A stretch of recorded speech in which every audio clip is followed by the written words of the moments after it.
அது சரியா பஞ்சாப் மாநிலத்துல பட்டியாலா என்ற பகுதியில சிவில் சென்ஸ் போலீஸ் ஸ்டேஷன் லிமிட்ல வரக்கூடிய ஒரு அரசு குடியிருப்பு பகுதி. இந்த குடியிருப்பு பகுதியை பத்தி சொல்லணும்னா அந்த மாவட்டத்தோடைய முக்கிய அரசு பொறுப்புல இருக்கிறவங்க, அதாவது வழக்கறிஞர்கள், நீதிபதிகள், மாவட்ட ஆட்சியர்கள் அப்படின்னு பெரிய பெரிய அரசு பொறுப்புல இருக்கக்கூடிய ஆட்கள் தான் இங்க குடும்பமா வசிச்சுக்கிட்டு வராங்க. மேற்கொண்டு இந்த குடியிருப்பு பகுதிக்கு பக்கத்திலேயே மோதிபாக் என்ற ஒரு பழமையான அரண்மனை கூட இருக்கு. அதே நேரம் அந்த நேரத்துல சிஎம்மா இருந்த அமரேந்தர் சிங்கோடைய வீடுமே அந்த குடியிருப்பு பகுதியில தான் இருக்கு. இதனால அந்த இடம் எப்போதுமே சேஃப் அண்ட் செக்யூரா, ஹை செக்யூரிட்டியோட தான் இருக்கும். அப்படிப்பட்ட அந்த இடத்துல வாழ்ந்து கொண்டிருந்தவர் தான் இன்னைக்கு நம்ம பார்க்க போற விஜய் சிங் வாலியா. இந்த விஜய் சிங் வாலியாங்கிறவருக்கு 42 வயது. அந்த இளமையான காலத்திலேயே செஷன் கோர்ட் நீதிபதியாகவும், முக்கியமா அந்த ஒரு சம்பவம் நடக்க போற நேரத்துல கூட இவர் சண்டிகர் லேபர் கோர்ட்டோடைய பிரசிடிங் ஆபீசரா கூட இருந்திருக்காரு. இந்த ஹையர் பொசிஷன்ல இருக்கிற இந்த விஜய் சிங் கூட எப்போதுமே செக்யூரிட்டிஸ் இருந்துகிட்டே தான் இருப்பாங்க. முழு நேரமும் அவருக்கு பாதுகாப்பு கொடுக்கப்பட்டுக்கிட்டே தான் இருக்கும். மேற்கொண்டு இவருடைய மனைவியான தீபிந்தர் அப்படின்றவங்க ஹவுஸ் ஒய்ஃபா தன்னுடைய 3 மகள்களான 9 வயது, 13 வயது, 14 வயது அப்படின்னு பள்ளிக்கூடம் போற 3 மகள்களை வளர்த்தபடி வீட்டிலேயே சின்னதா ஒரு துணிக்கடை ஒண்ணு நடத்திக்கிட்டு வராங்க. பொருளாதார ரீதியா எந்த பிரச்சனையும் இல்லாம அரசு மரியாதையோட அந்த ஊர்ல நல்ல மதிப்போடையும் மரியாதையோடையும் வாழ்ந்து கொண்டிருந்த குடும்பம் தான் இந்த விஜய் சிங் வாலியாவுடைய குடும்பம். அப்படிப்பட்ட அந்த அழகான குடும்பத்துக்குள்ளதான் அந்த ஒரு நாளும் எட்டி பார்க்க ஆரம்பிச்சது. அன்னைக்கு சரியா அக்டோபர் 13, 2005, கிட்டத்தட்ட 21 வருஷத்துக்கு முன்னாடி விஜய் சிங்கோடைய ஃபேமிலி பாரம்பரியமா ஒரு டிசிப்ளினை மெயின்டைன் பண்ணிக்கிட்டு வரதுனால கரெக்டா எக்ஸசைஸ் பண்றது, கரெக்டா சாப்பிட்றது, கரெக்டா வேலை பார்க்கறது, ஃபேமிலிக்கு டைம் ஸ்பெண்ட் பண்றது அப்படின்னு சொல்லிட்டு யார் பக்கமும் எந்தவித பாரபட்சமும் இல்லாம நேர்மையா சின்சியரா அன்றாட வேலைகளை பார்க்கக்கூடிய ஆள் தான் இந்த விஜய் சிங். இந்த விஜய் சிங் அக்டோபர் 13 கூட வழக்கம் போல எழுந்ததுக்கு பிறகு அவருடைய வேலைகளை பார்க்க ஆரம்பிச்சாரு. அவர் வேலை பார்க்கக்கூடிய அந்த நீதிமன்றத்துக்கு போய் கூட அவருடைய வேலைகளை பார்த்து முடிச்சுட்டு ரிட்டர்ன் தன்னுடைய வீட்டுக்கு ஈவினிங் கொஞ்சம் லேட்டாவே தான் வந்திருக்காரு. பட் அப்போ வரைக்குமே அவர் கூட எப்போதுமே செக்யூரிட்டிஸ் இருந்துகிட்டே தான் இருப்பாங்க. குறிப்பா அவர் வீட்டுல தூங்குற நேரத்தை விட 1 மணி நேரம் மட்டும் சரியா எந்த ஒரு செக்யூரிட்டியும் அவர் பக்கத்துல இருக்க மாட்டாங்க. பட் அந்த 1 மணி நேரம் தான் அவருடைய வாழ்க்கையில ஒரு பெரிய யமனாவே மாறப்போகுது. இந்த விஜய் சிங் இரவு நேரத்தில் தன்னுடைய டின்னரை முடிச்சதுக்கு பிறகு ஒரு 1/2 மணி நேரம் அப்படி இல்லைன்னா 1 மணி நேரம் வாக்கிங் போகிறது வழக்கம். அதாவது அவருடைய வீட்டில் இருந்து ஒரு 1.5 கிலோமீட்டர் தூரத்தில் இருக்கக்கூடிய போலோ கிரவுண்ட் அப்படின்ற ஒரு பெரிய கிரவுண்டில் தான் இரவு நேரத்தில் தன்னந்தனியாக தன்னுடைய நண்பர்கள் கிட்ட ஃபோன் பேசினபடி நடந்து போவது வழக்கம். அப்படி தான் அக்டோபர் 13 தன்னுடைய மனைவியான தீபிந்தர் கிட்ட சொல்லிட்டு மகள்களை தூங்க வச்சுட்டு இவர் 10 மணிக்கெல்லாம் தன்னந்தனியாக நடந்து அந்த கிரவுண்டுக்கு போயிருந்திருக்காரு. அந்த ஏரியாவே ஒரு சேஃப் அண்ட் செக்யூரான ஏரியாங்கிறதுனால எந்தவித பயமும் பதட்டமும் இல்லாம தான் அவர் அன்னைக்கு வாக்கிங் போயிருக்காரு. அந்த குடும்பத்தார்களும் எந்தவித பயமும் இல்லாம தான் வீட்டில் இருந்திருக்காங்க. ஆனா இன்னைக்கு எனக்கு கொஞ்சம் டயர்டா இருக்கு, நான் கொஞ்சம் சீக்கிரமாவே வந்துருவேன்னு தன்னுடைய மனைவி கிட்ட சொல்லிட்டு போன விஜய் சிங் 1 மணி நேரம் ஆகியுமே வீட்டுக்கு வந்தபாடே இல்லை. சரி, தன்னுடைய கணவர் சீக்கிரம் வந்துருவாரு, இப்போ வந்துருவாரு, அப்போ வந்துருவாரு அப்படின்னு நினைச்சு அரை தூக்கத்தோடையே இந்த மனைவியும் அந்த வீட்டில் காத்துக்கிட்டு இருந்தாங்க. அப்படியே அவங்க பல நிமிடங்கள் காத்துக்கிட்டே இருந்ததுல திடீர்னு அசந்து அந்த பெட்டிலேயே தூங்கி இருந்திருக்காங்க. அப்போ அவங்க எதிர்பார்க்காத நேரத்துல சரியா நள்ளிரவு 12 மணி வாக்குல அவங்களுடைய வீட்டு லேண்ட்லைன் ஒலிக்க ஆரம்பிச்சது. என்னடா அது, இந்த நேரத்துல யார் கால் பண்றது அப்படின்ற ஒரு பதட்டத்தோடயே தான் இந்த தீபிந்தர் அந்த போன் காலை அட்டன் பண்றாங்க.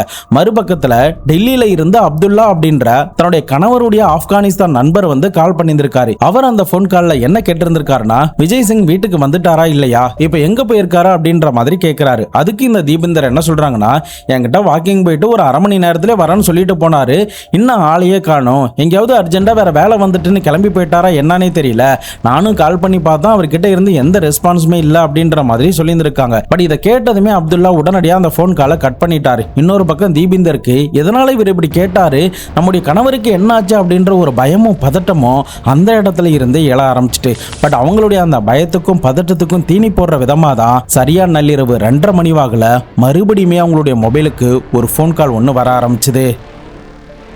அந்த ஃபோன் காலில் இந்த டைம் பேசினது யாருன்னா, விஜயோடைய தங்கச்சி கணவரான, அதாவது தன்னுடைய நாத்தனார் கணவரான சிவராஜ் என்பவர் கால் பண்ணி, நீங்க உடனடியாக பக்கத்தில் இருக்கிற அமர் ஹாஸ்பிட்டலுக்கு வந்துருங்க, மிச்சத்தை அங்கே வந்து நான் சொல்றேன் அப்படின்ற மாதிரி சொல்லிட்டு அந்த ஃபோன் காலை கட் பண்ணியிருந்திருக்காங்க. இந்த மனைவியுமே என்னாச்சு ஏதாச்சு அப்படின்னு பதறி அடித்துக்கிட்டு அந்த ஹாஸ்பிட்டலில் போய் பார்க்கும்போது தான் 10 மணிக்கு உயிரோட பார்த்த தன்னுடைய கணவன், வெறும் 42 வயது நிறந்த கணவன் 25 ஆழமான கத்தி வெட்டு காயத்தோட அந்த இடத்துல ஆள் அசைவின்றி சிதறி கிடக்கிறத பார்த்துட்டு அந்த பெண்மணி சம்பவ இடத்திலே உடஞ்சு போயிட்டாங்க. எந்த ஒரு மனைவியும் தன்னுடைய கணவரை எப்படிப்பட்ட ஒரு கோலத்துல பாத்திரக்கூடாதுன்னு தான் நினைப்பாங்க. பட் அன்னைக்கு தீபிந்தர் பார்த்த அந்த காட்சிகள் அவங்களுடைய வாழ்நாள்ல என்னைக்குமே அவங்களுடைய கண்ணை விட்டு மறையவே மறையாது. ஏன்னா அப்படிப்பட்ட ஒரு வெட்டுக்காயம் தான் நீதிபதியான இந்த விஜய் சிங்கோடைய உடம்பு மேல இருந்துச்சு. அன்னைக்கு விஜய் சிங்க்கு என்னதான் நடந்துச்சு? வாக்கிங் போறேன்னு சொன்ன அந்த நபர் எப்படி பிணமா ஹாஸ்பிட்டலுடைய ஸ்ட்ரெச்சர்ல கிடந்தாரு? எதனால இவருடைய நண்பரான அப்துல்லா கால் பண்ணணும்? முக்கியமா இந்த சிவராஜ் என்கின்ற தங்கச்சியோடைய கணவருக்கு எப்படி தகவல் கிடைச்சது? அவர் எப்படி சரியா விஜய் சிங்கை மீட்டுட்டு வந்து ஹாஸ்பிட்டல்ல சேர்த்தாரு? உண்மையிலே அஜய் சிங்க்கு அந்த இடத்துல என்னதான் நடந்துச்சு? 2005 இந்திய முழுக்க ரொம்ப பரபரப்பா பேசப்பட்ட இந்திய நீதிபதிகள் மத்தியிலே ஒரு பயத்தை உருவாக்குன ஒரு ஹை ப்ரொஃபைல் கேஸை தான் இன்னைக்கு நம்ம தெள்ள தெளிவா அலசி ஆராயப்போம். வீடியோவை எங்கேயுமே ஸ்கிப் பண்ணாம தொடர்ந்து பார்த்துக்கிட்டு வாங்க. நான் உங்கள் Babu Shankar. Welcome to Babu Shankar files.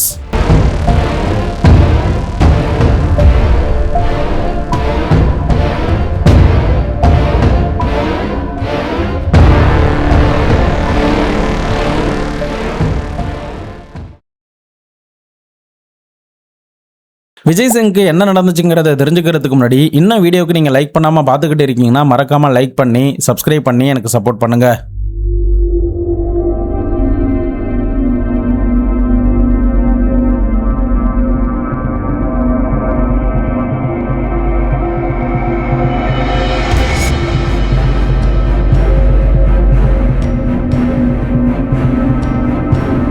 ஹாஸ்பிட்டலுக்கு கொண்டு வரும்போதே விஜய் சிங் வந்து ஆல்ரெடி இறந்து தான் போயிருந்திருக்காரு. மருத்துவர்களுமே மேலோட்டமா பார்த்துட்டு இவர் இறந்து போயிட்டாருங்கிறத டிக்ளேர் பண்ணியிருந்திருக்காங்க. அதே சமயம் அது படுகொலைங்கிறதுனால மருத்துவர்கள் எந்தவித ட்ரீட்மெண்ட்டுமே அந்த நேரத்தில் பண்றதுக்கு தயாராகவுமே இல்லை. இதனால இமிடியேட்டா பக்கத்தில் இருக்கிற சிவில் லைன்ஸ் போலீஸ் ஸ்டேஷனுக்கு கால் பண்ணி இன்ஃபர்மேஷனை கொடுக்குறாங்க. அதுக்கப்புறம் போலீஸ் ஆஃபீஸர் சம்பவ இடத்துக்கு வராங்க. ஃபைனலி அதிகாலை 3 மணி வாகல அபிஷியலா ஒரு எஃப்ஐஆர் ஒன்று ஃபைல் பண்ணி இந்த வழக்குடைய விசாரணையை தொடங்க ஆரம்பிச்சாங்க. குறிப்பா சிவராஜ் என்பவர் தான் இந்த விஜய் சிங்கோடைய சடலத்தை இங்க கூட்டு வந்ததுனால எப்படி அவருக்கு அந்த தகவல் கிடைச்சது, என்ன நடந்துச்சு அப்படிங்கிற எல்லாத்தையுமே ஒன்னா விசாரணை பண்ண ஆரம்பிச்சாங்க. அப்படி விசாரணை பண்ணும்போது போலீஸுக்கு என்ன தெரிய வந்துச்சுன்னா 10 மணிக்கு மேல இந்த விஜய் சிங் வாக்கிங் போறதுக்கு பக்கத்தில் உள்ள கிரவுண்டுக்கு போயிருந்திருக்காரு. அப்போ ஜெர்மன்ல இருக்கிற தன்னுடைய தோழியான டீனா மார்டின் அப்படின்ற ஒரு பொண்ணு கிட்ட கால் பண்ணி பேசிக்கிட்டு இருந்திருக்காரு. அப்படி பேசிக்கிட்டு இருக்கும்போது தான் அவருக்கு ஏதோ ஒரு சம்பவம் ஒன்று நடந்திருக்கு.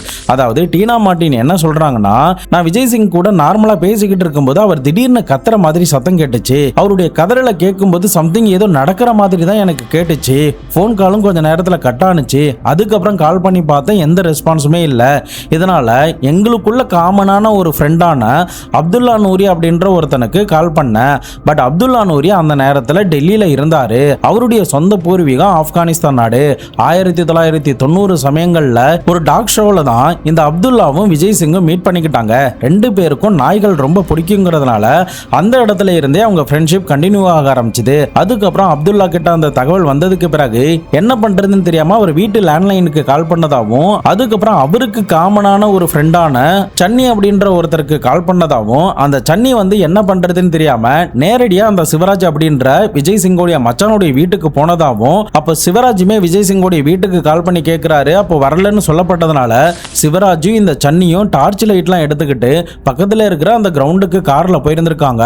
அப்போ அந்த இருட்டான கிரவுண்ட்ல டார்ச் அடிச்சபடி தேடிக்கிட்டே போகும்போது தான் அங்க ரத்த காயத்தோட எந்தவித அசைவுமே இல்லாம விஜய் சிங் அந்த இடத்துல இறந்து கிடக்கிறத பார்த்துட்டு இமிடியேட்டா இந்த 2 பேரும் தூக்கிட்டு ஹாஸ்பிட்டலுக்கு வந்ததாகவும், அந்த நேரத்தில் விஜயோடைய மொபைல் போனும் உடஞ்ச நிலையில எங்களுக்கு கிடைச்சது அப்படின்னு போலீஸ் கிட்ட நடந்த விஷயங்களையும் அந்த மொபைல் போனையும் இந்த சம்பவத்தை முதல் முறையா நேரில் பார்த்த அந்த தங்கச்சி வீட்டுக்காரர் போலீஸ் கிட்ட சொல்லியிருந்திருக்காங்க. இது எல்லாத்தையுமே கேட்ட போலீஸ் அதிகாரிகள் அடுத்ததா என்ன பண்றாங்கன்னா, இந்த விஜய் சிங்கோடைய சடலத்தை பிரேத பரிசோதனைக்கு அனுப்புறாங்க. அப்ப மருத்துவர்கள் சோதனை பண்ணி பார்த்துட்டு 25 வெட்டுக்காயங்கள் ரொம்ப ஆழமா இருக்கு. இவருடைய உடம்புல கண்ணா பின்னான்னு நரம்புகள் அறுக்கப்பட்டிருந்ததுனால வெட்டுக்காயங்களும் பலமா விழுந்திருந்ததுனால ரத்தம் அதிகமா வெளியேறி இவர் இறந்து போயிட்டாரு அப்படின்னு டிக்ளேர் பண்ண ஆரம்பிச்சாங்க. முக்கியமா அவருடைய உடம்ப சோதனை பண்ணும்போது இந்த வழக்கை அடுத்த கட்டத்துக்கு எடுத்து செல்லக்கூடிய ஒரு முக்கியமான ஒரு தடயத்தை இந்த விஜய் சிங் இறக்கிறதுக்கு முன்னாடி அந்த கில்லர் கிட்ட இருந்து கெட்டியமா புடிச்சு வச்சிருக்கிற மாதிரியான ஒரு எவிடன்ஸ் விஜய் சிங்கோடைய விரல் இடுக்குகள்ல இருந்து மருத்துவர்களுக்கு கிடைக்குது. அந்த எவிடன்ஸ் என்னன்னா கில்லருடைய தலைமுடி. கில்லர் விஜய் சிங்கை வெட்டுற நேரத்துல ஏதோ பயங்கரமா அவன் கிட்ட போராடி இருந்திருக்காரு. அந்த நேரத்துல அவனுடைய முடியை கெட்டியமா பிடிச்சி இழுத்திருக்காரு.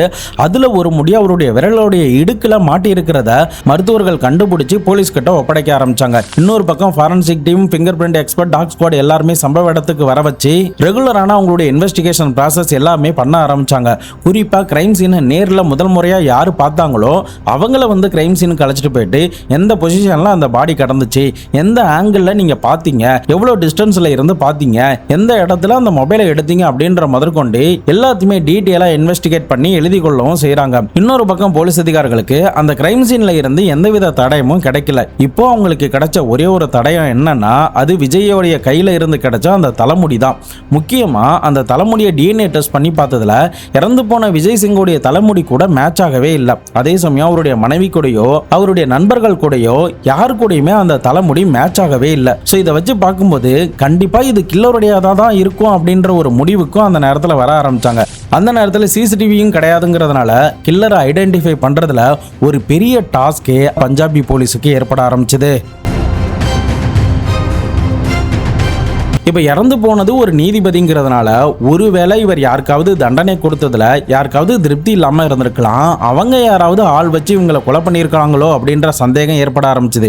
இன்னொரு பக்கம் நண்பர்கள் யாராவது போட்டி பொறாமையில் கொலை பண்ணாங்களா, அப்படி இல்லைன்னா முன்பகையினால யாராவது கொலை பண்ணாங்களா, அப்படியும் இல்லைன்னா இவங்களுடைய மனைவியை திட்டம் போட்டு ஆள் வச்சு கொலை பண்ணாங்களா, அப்படியும் இல்லைன்னா இந்த விஜய்க்கு யாராவது பெண்கள் கூட தொடர்பு இருந்து அவங்க குடும்பத்தை சேர்ந்தவங்க யாராவது ஒருத்தரோ, அப்படி இல்லைன்னா அந்த பெண்ணோ இவங்களை கொலை பண்ணியிருப்பாங்களா அப்படின்ற எக்கச்சக்கமான சந்தேகத்தோட தான் இந்த வழக்கை அடுத்த கட்டத்துக்கு எடுத்து செல்லக்கூடிய நடவடிக்கைகள் எல்லாமே போலீஸால கையாளப்பட ஆரம்பிச்சது.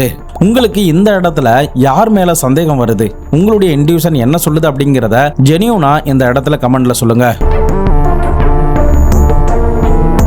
என்னதான் போலீஸ் அதிகாரிகள் இந்த வழக்குக்காக ஸ்பெஷல் இன்வெஸ்டிகேஷன் டீம்லாம் போட்டு விசாரணை பண்ணாலும் அவங்களால போதிய எவிடன்ஸை கலெக்ட் பண்ணவே முடியல.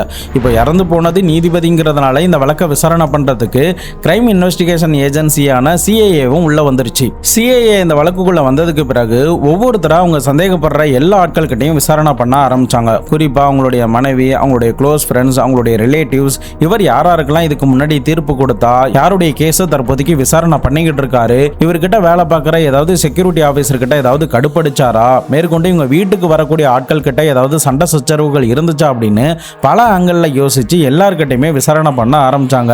அப்படி விசாரணை பண்ணதுல தான் சம்பவம் நடக்க போற நாள் அன்னைக்கு வெளியூர்ல இருந்து அவருடைய நண்பரான சர்விந்தர் சிங் அப்படின்ற ஒருத்தர் தன்னுடைய மகனுடைய பர்த்டேவுக்கு நீங்க வரணும் அப்படின்னு சொல்லி ஒரு இன்விடேஷனை கொடுக்க வந்திருக்காரு. இந்த சர்விந்தர் சிங்க்கும் விஜய் சிங்க்கும் நீண்ட கால பழக்கம் இருந்ததுனாலையும் ரெண்டு பேருக்குள்ளேயும் ஒரு நல்ல ஃப்ரெண்ட்ஷிப் இருந்ததுனாலையும் தான் பல தூரம் கடந்து தன்னுடைய மகனுடைய பர்த்டேக்காக இன்விடேஷன் கொடுக்க வந்திருக்காரு. அப்படி வந்த அவர்கிட்ட இன்வெஸ்டிகேஷன் ஆஃபீஸர் விசாரணை பண்ணும்போது ஒரு முக்கியமான லீடு ஒன்று கிடைச்சிது. அது என்னன்னா, சம்பவம் நடந்த நாளான அக்டோபர் 13ஆம் தேதி தன்னுடைய ரிலேட்டிவ்ஸ் இருக்கிற வீடுகளுக்கு, அந்த போலோ கிரவுண்ட் பக்கத்தில் உள்ள வீடுகளுக்கு இவர் யதார்த்தமாக போயிருந்திருக்காரு. அப்போ மணி ஒரு 10:45 கிட்ட இருக்கும். இவரும் இவருடைய நண்பரும் காரில் போய்கிட்டு இருந்த நேரத்தில் அந்த கிரவுண்டுக்கு பக்கத்தில் ஒரு சின்ன சந்து மாதிரி ஒன்று இருந்திருக்கு. அதில் வேகமாக டூ வீலரில் வந்த ஒரு ஆள் அங்கிருந்து செவுத்து மேலே பைக்கை விட்டுட்டு கீழே விழுந்திருக்கான். இதை பார்த்த இந்த சர்விந்தர் சிங் அவனை தூக்கலாமா அப்படின்னு நினைக்கும் போது அவன் கிட்ட இருந்து ஒரு பெரிய கூர்மையான சீக்கியர்கள் பயன்படுத்தக்கூடிய அந்த குர்பான் வாள் வந்து கீழே விழுந்திருக்கு. இதை பார்த்து மிரண்டு போன சர்விந்தர் சிங்கும் என்ன நடக்குதுன்னு நல்லா உன்னிப்பா கவனிக்கும் போது அவன் அடுத்த செகண்டே வேகமா இழந்து அந்த கத்தியை எடுத்துக்கிட்டு அந்த இடத்துல இருந்து எஸ்கேப் ஆகி ஓடி இருந்திருக்கான். பட் அதுக்கப்புறம் இது சாதாரணமான விஷயம் தான் நினைச்சு அவருமே பெருசா கண்டுக்காம தன்னுடைய ரிலேட்டிவ் உடைய வீட்டுக்கு போயிருந்திருக்காரு. பட் மறுநாள் காலையில இந்த விஜய் சிங் இறந்து போயிட்டாரு அப்படின்ற செய்தியை கேட்கும் போதுதான் நாம அந்த கில்லரை பார்த்திருக்கோமோ, அவன் தான் அந்த கில்லரோ அப்படின்ற ஒரு சந்தேகமும் பயமும் அவருக்கு அந்த நேரத்தில் ஏற்பட்டதை இந்த சர்விந்தர் சிங் இன்வெஸ்டிகேஷன் ஆபீசர் கிட்ட சொல்றாங்க. ஒருவேளை இந்த சர்விந்தர் சிங் அந்த மர்ம மனிதன் டூ வீலர்ல வந்த பாதையில போய் பார்த்து இருந்தாருன்னா விஜய் சிங்கை ஒருவேளை உயிரோட பார்த்து இருந்திருக்கலாம். அதுக்கப்புறம் ஹாஸ்பிட்டலுக்கு அழைச்சிட்டு போய் காப்பாத்தி இருந்திருக்கலாம். பட் அன்னைக்கு அப்படி ஒரு சம்பவமே நடக்காம போயிட்டு அடுத்த கட்டமாக இன்வெஸ்டிகேஷன் ஆஃபீஸர் இவங்களுடைய மனைவியான தீபேந்தர் கிட்ட விசாரணை பண்ண ஆரம்பிச்சாங்க. அப்போ 1987 ரெண்டு வீட்டார் சம்மதத்தோட தான் இந்த ரெண்டு பேருக்கும் திருமணம் ஆகுது. அதுக்கப்புறம் இவங்களுக்கு 3 பெண் குழந்தைகள் பிறக்குறாங்க. 3 பெண் குழந்தைகள் மேல அதீத காதலோடையும் தன்னுடைய மனைவி மேல அதீத காதலோடையும் தான் தன்னுடைய ஃபேமிலியை நேசிக்கக்கூடிய ஒரு ஆளாவும் தான் இந்த விஜய் சிங் இருந்ததாகவும் தெரிய வர ஆரம்பிச்சது. ஸோ இதனால கணவன் மனைவிக்குள்ள எந்தவித பிரச்சனையுமே இல்லை, வெளியில இருந்து தான் யாரோ ஒருத்தர் போட்டு தள்ளி இருக்காங்க அப்படின்ற ஒரு விஷயத்தை கண்டுபிடிச்சாங்க. அதே சமயம் இறந்து போன நீதிபதியான விஜய் சிங்கோடைய க்ளோஸ் ஃப்ரெண்டான லக்பீர் சிங் அப்படின்ற ஒரு ஆளை விசாரணை பண்றாங்க. அவர் என்ன சொல்றாருன்னா, சார் நாங்க 2 பேரும் சின்ன வயசுல இருந்து பயங்கர க்ளோஸ் ஃப்ரெண்ட், ஸ்கூல் படிக்கிறதுல இருந்து நல்ல க்ளோஸ் ஃப்ரெண்ட், நாங்க எப்போதுமே நாயை கூப்பிட்டுக்கிட்டு ஒரு சின்னதா வாக் போவோம். அப்படி ஒரு நாள் போய்கிட்டு இருந்த நேரத்துல, அதாவது அந்த சம்பவம் நடப்பதற்கு ஒரு சில நாட்களுக்கு முன்னாடி இவங்க 2 பேரும் நாயை அழைச்சிக்கிட்டு சின்னதா ஒரு வாக் போயிருக்காங்க. அந்த நேரத்துல ஹோண்டா சிட்டி கார்ல உட்கார்ந்து இருந்த ஒரு பெண்மணி பக்கத்துல டிரைவர் சீட்ல இருந்த ஒரு ஆள் கிட்ட விஜய் சிங்கை பார்த்து கை காட்டி அவன்தாங்கிற மாதிரி ஏதோ சைகை காட்டினா. அந்த நேரத்துல நான் விஜய் சிங் கிட்ட அதை பத்தி சொன்னேன். பட் அவன் அந்த நேரத்துல அதை பத்தி பெருசா கண்டுக்கவே இல்லை. அதுக்கப்புறம் அடுத்த நாள் நான் யதார்த்தமா ஸ்கூட்டர்ல ஒரு இடத்துல போய்கிட்டு இருக்கும்போது அந்த ஹோண்டா சிட்டி கார்ல உட்கார்ந்து இருந்த ஆளை நான் பார்த்தேன். அப்படி அவனை எங்க பார்த்தனா, அவனுக்கு பக்கத்துல உட்கார்ந்து இருந்த அந்த பெண்மணியான, அதாவது ஒரு மருத்துவ பெண்மணியான, இந்த 2 பேருக்கு நல்ல பரிச்சயமான ஒரு பெண்மணியான, அந்த ஊர்ல ரொம்பவும் ஃபேமஸான மகப்பேறு மருத்துவரா இருக்கக்கூடிய ரவுதீப் கவுரோடைய ரவி ஹாஸ்பிட்டல்ல இருந்து வெளியில வரதை பார்த்துட்டு சம்திங் உங்க 2 பேரும் விஜய் சிங்க்கு எதிராக ஏதாவது சதி திட்டம் பண்றாங்களோ அப்படின்ற மாதிரி எனக்கு சந்தேகம் வந்துச்சு. அதன் அடிப்படையில் அவனை ஃபாலோ பண்ணிக்கிட்டு கூட போனேன். அப்போதான் இவன் சீக்கிய கோவில்ல மந்திரங்கள் வாசிக்கக்கூடிய ஒரு வேலை பார்த்துக்கிட்டு வரதாவும் அவனுடைய பெயர் மஞ்சித் சிங்ங்கிறது தெரிய வந்துச்சு. இதை பத்தி நான் என்னுடைய நண்பனான விஜய் சிங் கிட்ட கூட சொன்னேன். பட் அவன் அதை பத்தி பெருசா கண்டுக்கவே இல்லை. எனக்கு என்ன ஆபத்து அவளால வரப்போகுது அப்படின்னு தான் என்கிட்ட சொன்னான். பட் கடைசியில் இப்படி ஆகும் அப்படிங்கிறத நான் நினைக்கல அப்படின்னு க்ளோஸ் ஃப்ரெண்டான ரக்பீர் சிங் அப்படின்ற ஒருத்தர் இன்வெஸ்டிகேஷன் ஆஃபீஸர் கிட்ட இந்த ஸ்டேட்மெண்ட்டை கொடுக்குறாங்க. இப்படிப்பட்ட ஒரு ஸ்டேட்மெண்ட்டுக்கு அப்புறம் இன்னொரு முக்கியமான ஸ்டேட்மெண்ட் என்ன கிடைச்சதுன்னா, அங்க இருக்கிற ஒரு யூனிவர்சிட்டியில இருக்கக்கூடிய செக்யூரிட்டி கார்டு வந்து யதார்த்தமா ஒரு நாள் வெளியில ஒரு ஹோண்டா சிட்டி கார் நிக்கிறத பார்த்திருக்காங்க. அப்ப இருட்டுல அந்த கார் நீண்ட நேரமா நின்னுகிட்டு இருக்கிறதுனால நீங்க இந்த இடத்துல நிக்க வேண்டாம், இது பாதுகாப்பான இடம் கிடையாது, ஒண்ணு வெளிச்சத்துல போய் நில்லுங்க, அப்படி இல்லைன்னா இங்க இருந்து கிளம்புங்க அப்படின்னு சொல்றாங்க. பட் அந்த நேரத்துல அந்த காருக்குள்ள உட்கார்ந்து இருந்த அந்த மருத்துவ பெண்மணியான ரவ்தீப் கவுர் என்ன சொல்றாங்கன்னா, நான் இந்த ஊர்ல ஃபேமஸான அந்த ரவி ஹாஸ்பிட்டலுடைய ஓனர், நான் தான் அந்த ரவ்தீப் கவுர் டாக்டரும், அதே சமயம் இது என்னுடைய நண்பர் தான் மஞ்சித் சிங் அப்படின்னு பேர் முதல் கொண்டு எல்லாத்தையுமே சொல்லியிருந்திருக்காங்க. பட் இப்படி ரிப்பீட்டடா இந்த 2 பேருடைய பெயரும் மாத்தி மாத்தி இன்வெஸ்டிகேஷன் ஆபீசருக்கு கிடைக்கும் போது தான் அந்த டாக்டர் பெண்மணி மேலையும் இந்த மஞ்சித் சிங் மேலையும் போலீஸுக்கு அவங்க மேல சந்தேகம் போக ஆரம்பிச்சது. அதன் அடிப்படையில் போலீஸ் அதிகாரிகள் அந்த ரவ்தீப் கவுருடைய வீட்டுக்கு போய் பார்க்குறாங்க. அப்போ வீடு லாக் பண்ணபடி இருக்கு. சர்வன்ட் கிட்ட விசாரணை பண்ணும்போது அவங்க ஹாஸ்பிட்டலுக்கு போயிருப்பாங்க, நீங்க அங்கே வேணா போய் பாருங்க அப்படின்னு சொல்றாங்க. பட் ஹாஸ்பிட்டலுக்கும் போய் பார்த்தாலும் அந்த பெண்மணி அந்த இடத்துல இல்லை. இன்னொரு பக்கம் மஞ்சித் சிங்கும் எங்கேயோ எஸ்கேப் ஆயிட்டா. இப்படி 2 பேரும் ஒரே நேரத்தில் எஸ்கேப் ஆகிருக்கிறதுனால இவங்க தான் சம்திங் ஏதோ பண்ணியிருக்காங்க அப்படின்ற சந்தேகமும் போலீஸுக்கு எழ ஆரம்பிச்சுது. இன்னொரு பக்கம் இறந்து போன விஜய் சிங்க்கும் ரவ்தீப்புக்கும் ஏதாவது தொடர்பு இருக்கா அப்படின்னு சொல்லி செக் பண்ணி பார்த்ததுல ரவ்தீப் இந்த விஜய் சிங்க்கு அடிக்கடி கால் பண்ணியிருக்கா அப்படிங்கிறது தெரிய வந்துச்சு. அதே சமயம் அந்த ஹாஸ்பிட்டலுக்கு ரெகுலரா போகக்கூடிய ஹரிச்சந்திரா அப்படின்ற ஒருத்தர் ஒரு முக்கியமான இன்னொரு ஸ்டேட்மெண்ட்டை இன்வெஸ்டிகேஷன் ஆபீசர் கிட்ட சொல்ல ஆரம்பிச்சாரு. அது என்னன்னா, இந்த சம்பவம் நடப்பதற்கு ஒரு 15 நாட்களுக்கு முன்னாடி என்னுடைய மனைவியை அழைச்சிக்கிட்டு செக்கப்புக்காக இந்த டாக்டர் கிட்ட தான் போனேன். அந்த நேரத்தில் டாக்டர் ரொம்ப பிஸியா இருக்காங்க, கொஞ்ச நேரம் வெயிட் பண்ணுங்க அப்படின்னு வெளியில இருந்த நர்ஸ் சொன்னாங்க. அப்போ நான் அந்த டோருக்கு வெளியிலேயே தான் நான் உட்கார்ந்து இருந்தேன். அப்போன்னு பார்த்து உள்ள ஒரு ஆண் கிட்ட பேசிக்கிட்டு இருந்தாங்க. அந்த ஆள் பார்க்கறதுக்கு ஒல்லியாவும் தாடி வைத்தபடியும் இருந்தான். அதே சமயம் அந்த ஆளுகிட்ட அந்த டாக்டர் என்ன சொல்றாங்கன்னா, நான் தான் 50,000 ரூபாய் பணத்தை கொடுத்துட்டேனே, எதுக்காக இன்னும் அவனை உயிரோட விட்டு வச்சிருக்க, நீ வேலையை முடிச்சுட்டு 4.5 லட்ச ரூபாய் என்கிட்ட வந்து வாங்கிக்கோ அப்படின்ற மாதிரி சொன்னாங்க. அதுக்கப்புறம் அந்த ஆளும் வெளியில கொஞ்ச நேரத்துல வந்தான். அதுக்கப்புறம் தான் அவனை தேடிக்கிட்டு இருக்கும்போது போலீஸ் அவனுடைய போட்டோவை ரிலீஸ் பண்ணாங்க. ஸோ கண்டிப்பா இவங்க தான் நீதிபதியான அந்த விஜய் சிங்கை கொலை பண்ணியிருக்கணும் அப்படின்னு இந்த ஹரிச்சந்திரா அப்படின்றவரும் இன்வெஸ்டிகேஷன் ஆஃபீஸர் கிட்ட ஒரு ஸ்ட்ராங்கான வாக்குமூலத்தை சொல்ல ஆரம்பிச்சாரு. இன்னொரு பக்கம் இன்வெஸ்டிகேஷன் ஆஃபீஸர் கிட்ட ரூபிந்தர் சிங் அப்படின்ற ஒருத்தர் ஒரு முக்கியமான ஸ்டேட்மெண்ட்டை சொல்றாரு. அது என்னன்னா, அக்டோபர் 17ஆம் தேதி, அதாவது இந்த சம்பவம் நடந்து முடிந்து ஒரு 5 நாட்கள் கழித்து ஒரு பார்ட்டி ஒன்று நடந்ததாகவும் அந்த பார்ட்டிக்கு தலைமறைவான ரவ்தீப் கவுர் அப்படின்ற பெண்மணி வந்ததாகவும் அவங்க என்கிட்ட வந்து, உனக்கு தான் சிஎம் எம்பி போன்ற ஆட்கள்லாம் தெரியுமே, நான் ஒரு தப்பு பண்ணிட்டேன், நான் இந்த விஜய் சிங்கை கொலை பண்ணிட்டேன், என்னை எப்படியாவது காப்பாற்றி விடு, போலீஸ் கிட்ட மாட்டினா என்னை பயங்கரமாக அடிப்பாங்க, என்னை போட்டு சித்திரவதை பண்ணுவாங்க, என்னால் அதை தாங்கிக்க முடியாது, என்னை எப்படியாவது காப்பாத்தி விடு, நான் உனக்கு எவ்வளவு பணம் வேணாலும் தரேன், உனக்கு தெரிஞ்ச அரசியல்வாதிகளோட இன்ஃப்ளூயன்ஸை யூஸ் பண்ணி என்னை எப்படியாவது இந்த கேஸ்ல இருந்து மட்டும் காப்பாத்திர அப்படின்ற மாதிரி சொன்னதா போலீஸ் கிட்ட இவர் ஒரு ஸ்டேட்மெண்ட்டை சொல்லியிருந்திருக்காரு. ஸோ அதன் அடிப்படையில் இந்த பெண்மணிக்கு எதிராக இருக்கிற ஆதாரங்கள் எல்லாமே இப்போ ஸ்ட்ராங்கா கிடைச்சதுக்கு பிறகு ரொம்ப தீவிரமா தேட ஆரம்பிச்சாங்க. ஃபைனலி இந்த மஞ்சித் சிங்கையும் இந்த ரவ்தீப் கவுரையும் கைது பண்ணி தனித்தனியாக இன்வெஸ்டிகேஷன் ஆஃபீஸர் விசாரணை பண்ண ஆரம்பிச்சாங்க. அப்போதான் இந்த விஜய் சிங்க்கும் இவங்களுக்கும் என்ன தொடர்பு, எதனால கொலை பண்ண அப்படின்ற முதற்கொண்டு எல்லாத்தையுமே ஒன்று ஒன்றா புட்டு புட்டு வைக்க ஆரம்பிச்சாங்க. அது என்ன அப்படிங்கிறத இப்போ நம்ம பார்க்கலாம்.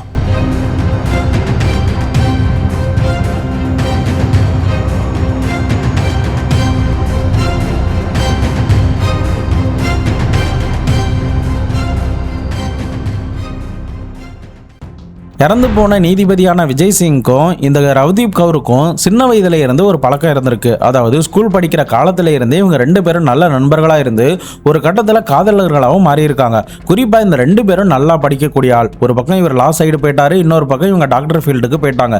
பட் இருந்தாலும் ரெண்டு பேரும் நல்லா சம்பாதிக்க ஆரம்பிச்சிட்டாங்க. ஆனா ரெண்டு வீட்டு தரப்பு சைடுல இருந்தும் இவங்களுடைய திருமணத்துக்கு ஒத்துக்கவே இல்லை. ஸோ இதனால ரெண்டு பேரும் வேற வேற ஆட்களை திருமணம் பண்றாங்க. குறிப்பா இவர் 1987 தீபிந்தர் என்ற பெண்மணியை கல்யாணம் பண்ணிக்கிறாங்க. இன்னொரு பக்கம் இந்த பெண்மணி 1989 ரகுவீந்தர் சிங் அப்படின்ற ஒருத்தரை கல்யாணம் பண்றாங்க. பட் துரதிருஷ்டவசமா இவங்களுடைய கல்யாணம் நீண்ட நாட்கள் நீடிக்கவே இல்லை. 2003 தன்னுடைய கணவரை பிரிந்து தன்னந்தனியா தன்னுடைய மகன் கூட வாழ ஆரம்பிச்சிட்டாங்க. பட் இன்னொரு பக்கம் இந்த விஜய் சிங் தன்னுடைய மனைவி கூட 3 மகள்கள் கூட சந்தோஷத்தோட ஒரு அந்தஸ்தான வாழ்க்கையை வாழ்ந்துகிட்டு இருக்காரு. இப்போ இந்த பெண்மணி என்ன நினைக்கிறானா, நான் என்னுடைய கணவரை டிவோர்ஸ் பண்ணிட்டு தனியா இருக்கேன், நீயும் உன்னுடைய மனைவியை டிவோர்ஸ் பண்ணிட்டு என் கூட வாழு, நம்ம ரெண்டு பேரும் ஒன்னா சேர்ந்து வாழலாம் அப்படின்ற மாதிரி நச்சரிக்க ஆரம்பிச்சிட்டா. பட் விஜய் சிங்க்கு தன்னுடைய ஃபேமிலியும் தன்னுடைய மனைவியும் ரொம்ப பிடிக்கும். அவருக்கு இவங்களை பிரிஞ்சு வர்றதுக்கு எந்தவித உடன்பாடும் கிடையாது. பட் இருந்தாலும் இவ தொடர்ந்து ஃபோர்ஸ் பண்ணிக்கிட்டே இருந்தா. இன்டைரக்டா ஃபோர்ஸ் பண்ணிக்கிட்டே இருக்கிறது மட்டும் இல்லாம டைரக்டாவே ஃபோர்ஸ் பண்ணவும் ஆரம்பிச்சிட்டா. வீட்டுக்கு லெட்டர் எழுதி அனுப்புறது, அவர் வேலை பார்க்குற இடங்களுக்கு போயிட்டு டிஸ்டர்ப் பண்றது, மேற்கொண்டு அவங்க மனைவி வச்சிருக்கிற துணி கடைக்கு போயிட்டு அங்க துணி வாங்குற மாதிரி போய் விஜய் சிங்கை பாக்குறது அப்படின்னு எக்கச்சக்கமான வேலைகளை பார்க்க ஆரம்பிச்சா. ஒரு கட்டத்துல விஜய் சிங்கோடைய மனைவியான தீபிந்தருக்கும் இந்த தகவல் தெரிய வந்ததும், நீங்க இனிமே என் கடைக்கு வராதீங்க, என்னையும் என்னுடைய கணவரையும் பிரிச்சிடாதீங்க அப்படின்னு ஓப்பனாவே சொல்லிட்டாங்க. சோ இதனால ஒரு ஆத்திரம் இந்த ரவ்தீப் கவுருக்கு ஏற்பட ஆரம்பிக்குது. தனக்கு கிடைக்காதவன் இனி யாருக்கும் கிடைக்க கூடாது, யாருக்கூடையும் சேர்ந்து வாழக்கூடாது அப்படின்ற ஒரு எண்ணம், ஒரு கேவலமான எண்ணம் சதியா மாறி என்ன பண்ணலாம் ஏது பண்ணலாம் அப்படின்னு யோசிக்க ஆரம்பிச்சு, இவனை போட்டு தள்ளலாம் மட்டும்தான் நம்முடைய ஆத்திரம் தீரும் அப்படின்னு ஒரு தவறான முடிவுக்கு மருத்துவரான பெரிய செல்வந்தரான அந்த ஏரியாவில் ஒரு நல்ல அந்தஸ்தும் மதிப்பும் இருக்கிற இந்த ரவ்தீப் கவுர் ஒரு தவறான முடிவா இப்ப எடுக்க ஆரம்பிச்சாங்க.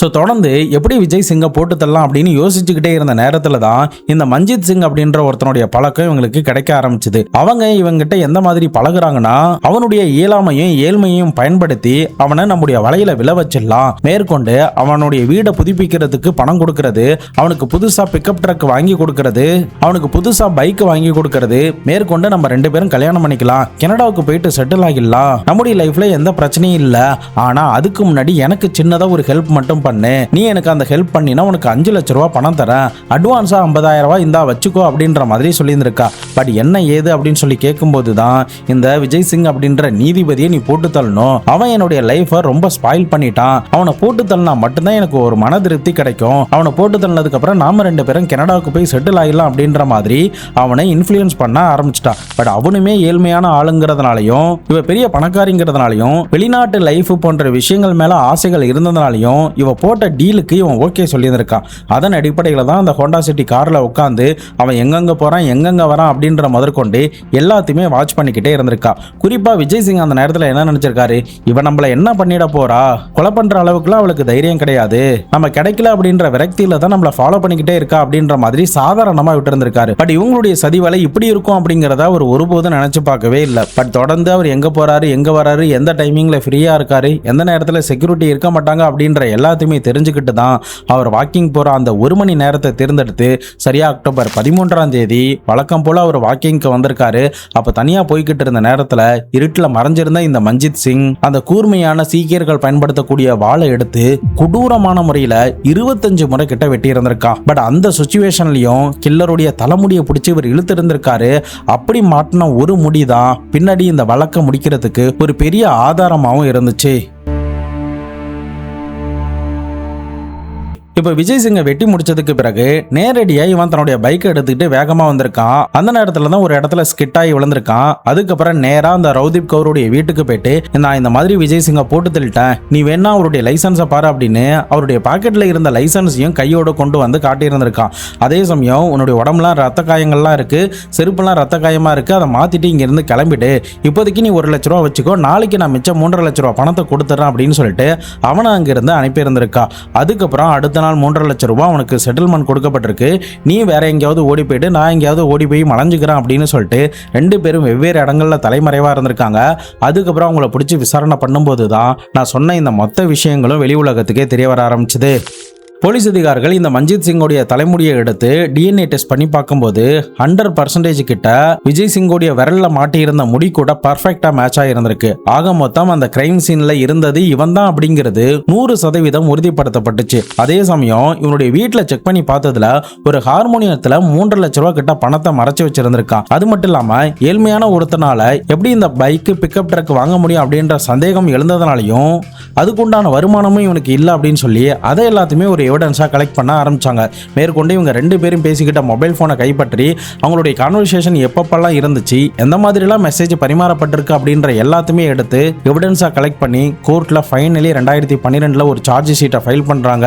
இறுதியா நீதிமன்றம் இந்த வழக்கை விசாரணை பண்ண ஆரம்பிச்சது. பட் இந்த விசாரணைக்கு நடுவுல 2013 எனக்கு பெயில் வேணும் அப்படின்னு சொல்லி இந்த பெண்மணி அப்ளை பண்றா. போனா போதுன்னா அந்த நேரத்துல நீதிமன்றமும் அவளுக்கு பெயில் கொடுக்குது. ஆனா ரிட்டர்ன் வந்து ஆஜராகாம எஸ்கேப் ஆகி போயிட்டா. அதாவது சில ஃபேஸ் சர்ஜரி, பிளாஸ்டிக் சர்ஜரி எல்லாம் பண்ணிக்கிட்டு நேபாளத்தோடைய பார்டர் கிட்ட தலைமறைவா இருந்திருக்கா. அப்போ Facebookல தன்னுடைய தோழி கிட்ட பேசிக்கிட்டு இருக்கும்போது ஹர்பிதா ஜெயின் அப்படின்ற பெயர்ல நான் தலைமறைவா இருக்கேன், என்ன யாரும் இனிமே பிடிக்க முடியாது, நான் இங்கிருந்து நேபாளுக்கு தப்பிச்சு போக போறேன் அப்படின்ற மாதிரி மெசேஜ் பண்ணி இருந்திருக்கா. இதை கண்டுபிடிச்ச இன்வெஸ்டிகேஷன் ஆபீசர் இமீடியட்டா அவளை போயிட்டு கைது பண்றாங்க. கைது பண்ண போற நேரத்துல கூட 80 லட்சம் ரூபாய் மதிப்பு இருக்கிற தங்க நகைகள் பிளஸ் அவகிட்ட இருந்து ரொக்கமா பல லட்சம் ரூபாய் கிட்ட கைப்பற்றி அவளை கைது பண்ணி மறுபடியுமே சிறையில் அடைக்க ஆரம்பிச்சாங்க. தொடர்ந்து இந்த வழக்கு நடக்க ஆரம்பிச்சது. இறுதியே இந்த 2 பேருக்கும் 2023 ஆயுள் தண்டனை நீதிமன்றம் கொடுத்துச்சு. தற்போதைக்கு மேற்கொண்டு இவங்க 2 பேரும் பெயில் அப்ளை பண்ணியிருக்காங்க. 2 பேரும் இப்போதைக்கு ஜெயிலில் தான் கம்பி எண்ணிக்கிட்டு இருக்காங்க.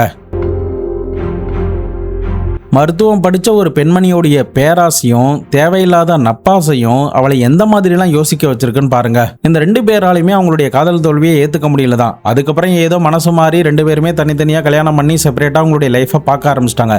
பட் அதுக்கப்புறம் நான் பிரிஞ்சு வந்துட்டேன், நீயும் பிரிஞ்சு வர வேண்டியதானே அப்படின்ற ஒரு தவறான எண்ணம் இந்த பெண்ணுடைய மனசுல ஆழமா ஊறி போய் தனக்கு கிடைக்காத இந்த விஜய் சிங் யாருக்குமே கிடைக்கக்கூடாது அப்படின்ற ஒரு வன்மமும் ஊறி போய் கடைசியில் தன்னுடைய காதலனான தான் நேசிச்ச பல வருட நண்பனான இந்த விஜய் சிங்கை ஆள் வச்சு போட்டு தள்ளுற அளவுக்கு இவருடைய மனநிலை மாறி போயிருந்திருக்கு. ஒரு மனுஷனுடைய மனசு எப்போ வேணாலும் எந்த மாதிரி வேணாலும் மாறுங்கிறதுக்கு ஒரு சின்ன எக்ஸாம்பிள் தான் இந்த ஒரு சம்பவம். நீங்க இந்த சம்பவத்தை பத்தி என்ன நினைக்கிறீங்க? இதுல யார் மேல தப்பு இருக்கு, கரெக்ட் இருக்கு அப்படிங்கிறத உங்களுடைய இன்ட்யூஷன் என்ன சொல்லுது அப்படிங்கிறதையும் சேர்த்து மறக்காம கமெண்ட் பாக்ஸ்ல சொல்லிட்டு போங்க. இதை பத்தி உங்களுடைய நண்பர்களும் தெரிஞ்சுக்கணும்னு நினைச்சீங்கன்னா அவங்களுக்கும் ஷேர் பண்ணி விடுங்க. நாளை மறுநாள் வேற ஒரு கிரைம் கேஸோட வேற ஒரு வீடியோல உங்களை வந்து சந்திக்கிறேன். அது வரைக்கும் உங்களிடமிருந்து விடைபெறுவது உங்கள் பாபு சங்கர்.